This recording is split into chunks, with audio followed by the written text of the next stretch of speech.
wisatawan mancanegara ke Aceh pada April 2020 hanya 1 orang atau menurun 99,96% dibanding bulan sebelumnya, yaitu 193 kunjungan. Hal tersebut disampaikan Kepala Badan Pusat Statistik BPS Aceh, Ihsanul Rijal, kepada TVRI di ruang kerjanya kemarin. Penurunan kunjungan wisatawan mancanegara ke Aceh sudah dimulai sejak Maret dan April menurun sangat tajam. Jika dibandingkan April 2019, maka jumlah kunjungan April 2020 juga turun 99,97%.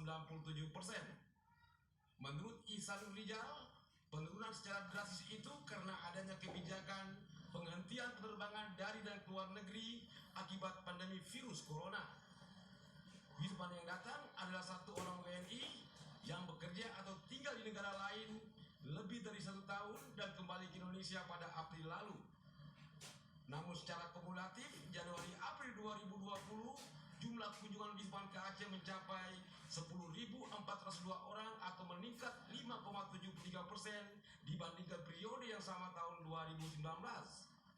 Wisatawan yang datang didominasi berkebangsaan Malaysia sebanyak 8.106 orang. Ada yang tercatat, terus ada yang berkunjung ke Aceh, ada 1 orang. Ya, artinya penurunan sangat tajam, drastis. Yang jelas juga penerbangan internasional sama sekali tidak ada, tutup. Ya, penerbangan internasional.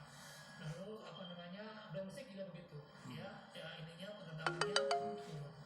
Jadi bicara pariwisata, turis, ya, mancanegara, wisata mancanegara dengan dampak corona ini ya sangat signifikan.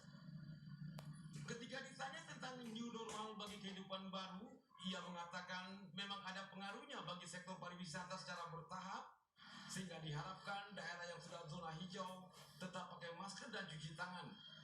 Apalagi yang masih zona merah dan kuning, itu menjadi pekerjaan rumah di tengah pandemi saat ini. Tim Liputan TVRI melaporkan dari Banda Aceh.